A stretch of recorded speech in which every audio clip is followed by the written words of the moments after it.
Alright guys, I just finished the Master Grade Wing Gundam, the MS Walt version. And this is just a kind of a re-release from the version Ka that was released for this. And out of the box, after no painting and just applying the decal straight building, you will get the Buster Rifle. This is a very long one.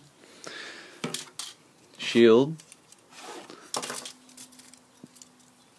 The 2 sets of 3 extra beam cartridges, and 2 clear green beam sabers, along with a little bit of extra parts. But these are the action-based connectors, both for bird mode and in MS form, and an extra pilot figure of him just standing. Some extra decals and dry transfers, and the rest of the foil stickers I did not use. And the instruction manual, which you will obviously need to construct, and the MS himself. Now, as most of you may know, the Wing Gundam does come with a pretty large size sheet of polycaps, but then it doesn't really use most of them in the joint areas. So a lot of these joints are just straight hard plastic on hard plastic. So if you move them too much, you'll lose the friction between them and they'll just become very sloppy. So in order for me to avoid that happening to my kit, I'll be using my friend's Wing Zero version Ka, which, as you can see, has already gone through the phase of losing all its friction joints. And as it's very aged, and the white has become yellow because of sun damage,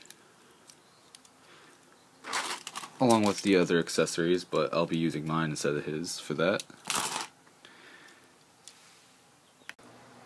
Moving towards the articulation of the mobile suit, on the legs here, feet are on, the ankles are on a double ball joint, so we have some pretty good movement there. The toes can go down that much for its bird mode, along with the armor piece right here. And without moving the foot down itself, they can look down about that much, so not that much. You can come up that far before hitting a lot of armor pieces. The knee has close to a 90-degree bend, or 180 bend, and the knee armor here is very loose, and there's no real mechanism that will show pistons moving this back and forth, so in order for you to put it back just right, you have to kind of manually set it. The legs are attached to the hip joints via ball joints, so this is an older kit. Front skirts are individual along with the side skirts. Back skirt, however, is a single piece, and there's just a bar running across, so if you were to cut it, you'd have to add some special parts to it in order for them not to fall apart. The arms, without the hands, can bend a near 180. The shoulder piece is here, the red piece is individual from the rest. The arm can move out that far up, full 360 right below the shoulder, full 360 at the shoulder, and can reach around its chest about that far.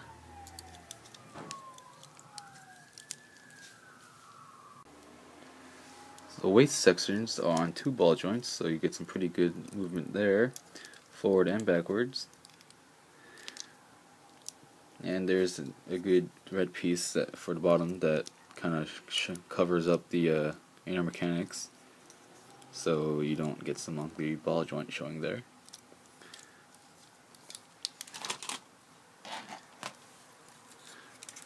For the articulation for the wings, it's on a single peg here along on a swivel point, and this is supposed to be ratcheted, but again, this is my friend, so this is very worn out now, so they will not really stay. But a freshly new built Wing Gundam will adhere each ratchet, which I'll show you later on with mine, and also has another swivel joint right here, but it's very stiff because there's a lot of hard plastic powder built up in between them. And the wings will just connect to the backpack via a hard point. See right there. Push in, here a snap, and then press down And after adjusting the backpack a bit, yeah, you will have something that will look like him. Now this doesn't have all the dry transfers attached, but I took them all off because they're all horribly done. No offense to my friend, but he admits that he was not as good as he is now. Including using a black Sharpie to do all the panel lining, which is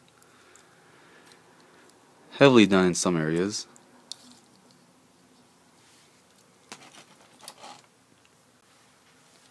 Moving on to the weapons, here we have the Buster Rifle.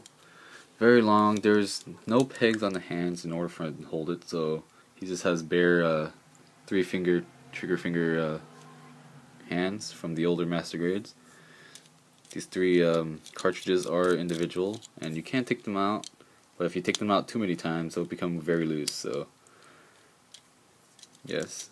And usually there should be a green metallic seal going there, but I painted it, so it's a little bit harder to see, but it is green metallic under there. This piece does move around, mainly for the transformation into bird mode.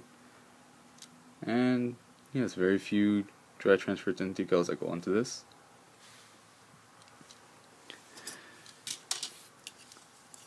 The shield is a pretty solid shield, and honestly the only moving parts is the mechanism for attaching to the arm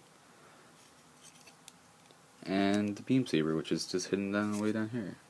And this is a single piece, and you would just have to grab the clear green beam saber and just plug it in, which I left in the box.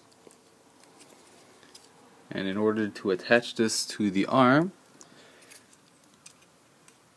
just kind of see those ridges right there on the forearm.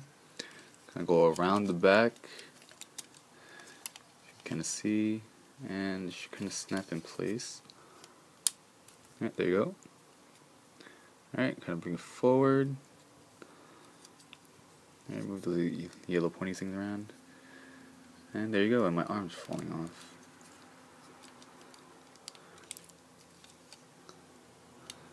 And this fell off. The only bad thing I don't like about older Master Grades is the older they are, either they fall apart. Because this part, it's just hard plastic and comes right off. But you've seen how it goes on. Pretty solid if it's on there correctly. Then you have the extra beam cartridges, which just goes on the side of the arms to make them a lot more bulked up. All you do is attach these on here like that. Kind of move these up. Same thing on the other side. And he'll just kind of stand there looking a lot more beefed up. And another good thing to point out about the older Master Grade version and with the newer one is the plastic colors are slightly different. So on the bottom you see is the newer one, and the top one is the older one. So the top one uses a lighter gray, while the bottom one uses a more kind of gunmetal gray, except without the metal sparkles in them. And the extra Magnum cartridges are also in a darker, I'm going to say bluish gray color, compared to just the very dark blue color. And the blue seems a little bit more faded looking than this very shiny one, which I don't know why. Oh yeah, that's right. I rubbed off a dry transfer, so it ended up shining it.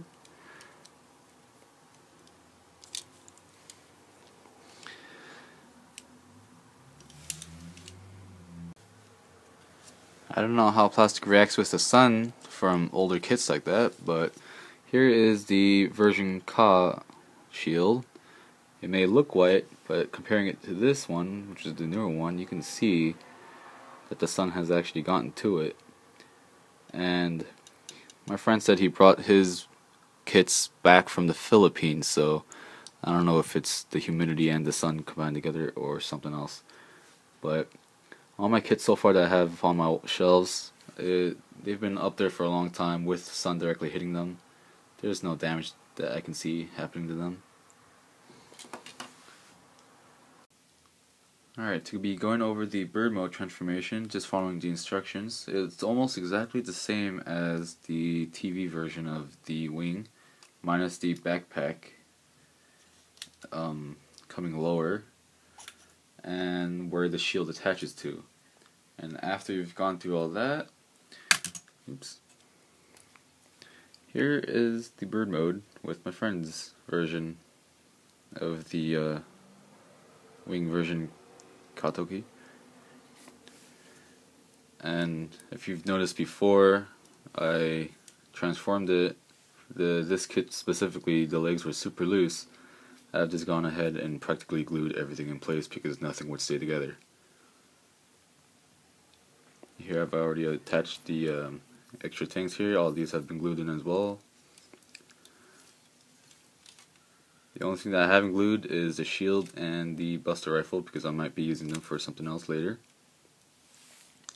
The wings themselves would never stay up no matter what I did, so I had to glue them out of no option. And I got them at just the right angle. I'd say this is a very good transformation. It's very solid.